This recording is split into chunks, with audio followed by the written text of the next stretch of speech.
Good morning बच्चों। आज मैं कवि सूरदास का पद पढ़ाने जा रही हूँ। तो बच्चों देखो, चरण कमल बंदो हरि राई। चरण माने पैर, कमल माने कमल का पुष्प, बंदो माने बनना, हरि राई माने भगवान श्री कृष्ण। जाकी कृपा, जाकी माने जिसकी, कृपा माने कृपा से, पंगु माने लंगड़ा, गिर माने पर्वत, लंघे माने लांघ सकता है, पार कर सकता है। अंधे को सब कुछ दर्शाए, दर्शाई माने दिखाई देने लगता है। बहिरो सुने, बहिरो माने बहरा व्यक्ति। गूंग पुन बोले, गूंग माने गूंगा, पुन माने दोबारा, बोले माने बोलने लगता है। रंग चले सिर छत्र धराई, रंग माने भिखारी, चले माने चलता है, सिर छत्र धराई माने राज मुकुट धारण करके। सूरदास स्वामी करुणा मैं बार बार बंदो तिह पाए, तिह माने उस, बंदो माने वंदना करता हूँ। तो बच्चों, कवि सूरदास प्रस्तुत पद में भगवान श्री कृष्ण की महिमा का वर्णन करते हुए उनके कमलों चरणों की वंदना किए हैं। कवि सूरदास जी कहते हैं कि श्री कृष्ण के परम भक्त मैं श्री कृष्ण के कमलों चरणों की बार बार वंदना करता हूँ।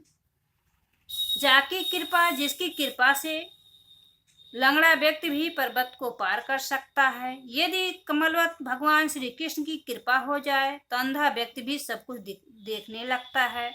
बहिरो सुने, बहरा व्यक्ति पुनः सुनने लगता है।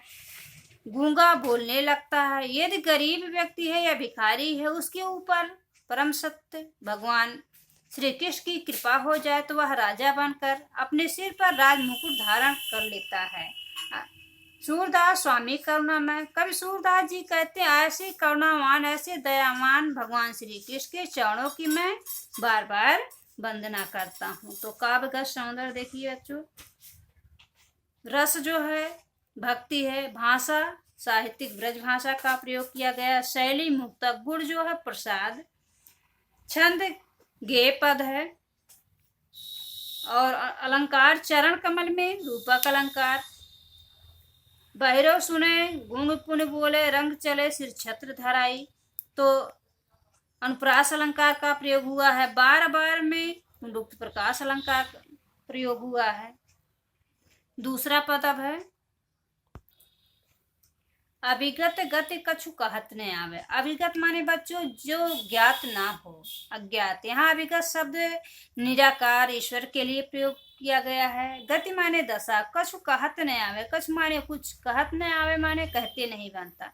ज्यो माने जिस प्रकार गूंगे मीठे फल को रस अंतर्गत माने हृदय में ही भावे समझ सकता है। परम स्वाद सबहि सुनिरंतर, अमित माने अत्यधिक, तोष माने संतोष, उपजावे माने उत्पन्न करता है।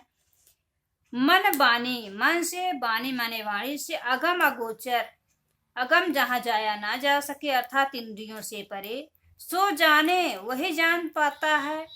सब विधि रूप रेख गुण जाति जुगति बिन, निरालंब कित धावे, निरालंब माने बिना आधार के, सब विध अगम विचारे, विध माने प्रकार, अगम माने उस ईश्वर के विषय में विचार करके, ताते माने इसलिए सूर सगुण पद गावे। सूरदास सगुण माने सगुण पदों का गान करते हैं।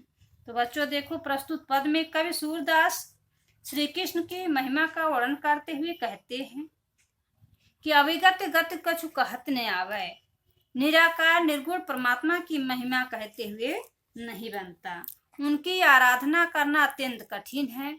ज्यों गूंगे मीठे फल को रस अंतर्गत भी भावे, जिस तरह से गूंगा व्यक्ति को यदि मीठा फल खाने के लिए दे दिया जाए तो उसके रस का वह आनंद अपने हृदय में ही ले सकता है और आनंदित हो सकता। उस मीठे फल के रस का आनंद वह वाणी के द्वारा किसी से व्यक्त नहीं कर सकता। उसी तरह निराकार निर्गुण परमात्मा कि जो इस व्यक्ति आराधना करता है, पूजा करता है, उसका आनंद, उसका रस वह अपने हृदय में ले सकता, उसको वाणी के द्वारा बखान नहीं कर सकता है। परम स्वाद सबहि सुनिरंतर, अमित तोष उपजावे, वह परम अलौकिक स्वाद वह हमेशा अपने हृदय में उत्पन्न कर सकता है और संतोष प्राप्त कर सकता है। मन वाणी को अगम अगोचर, सो जाने जो पावे। तो बच्चों देखो, कवि सूरदास जी कहते हैं कि मन से, वाणी से उस निर्गुण निराकार निराकार परमात्मा को जो जान जाता है, पा लेता है, वही आनंद प्राप्त करता है, वही अपनी इंद्रियों से उसका अलौकिक आनंद पान कर सकता है और उसे व्यक्त नहीं कर सकता। रूप रेख गुण जाति जुगति भी निरालंब की धावे। कभी सूरदास जी कहते हैं कि जब निर्गुण निराकार ईश्वर का ना कोई आकृत है, ना गुण है, न जात है, न जुगत भी, ना उन्हें प्राप्त करने का कोई साधन है, वह निरालंब बिना आधार के हैं, तो मैं अपने निराकार निर्गुण परमात्मा के प्रति अपने मन को किस तरह से पूजा में व्यक्त करूं, अर्थात अपने मन को किस तरह से उनकी पूजा आराधना में लगाऊं। सब विधि कवि सूरदास जी कहते हैं कि निर्गुण निराकार परमात्मा की पूजा करना, उपासना करना अत्यंत कठिन है। इसलिए मैं सब प्रकार से विचार करके देख लिया हूँ। निर्गुण निराकार की परमात्मा की पूजा करना, उनके गुणों का गान करना मेरे बस की बात नहीं है। इसलिए सूर सगुण पद गावे। इसलिए कवि सूरदास जी कहते हैं मैं सगुण पदों का ही अर्थात भगवान श्री कृष्ण का ही गुणगान करूंगा। निर्गुण निराकार परमात्मा का गुणगान करना मेरे बस की बात नहीं है। तो काव्य का सौंदर्य देखिए बच्चों।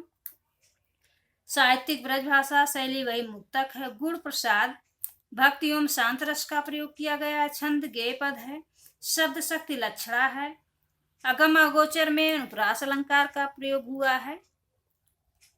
रूपरेख गुण जात जुगत में भी अनुप्रास अलंकार का प्रयोग हुआ है। तो अनुप्रास गर्व से बोलो वंदे मातरम, गर्व से बोलो वंदे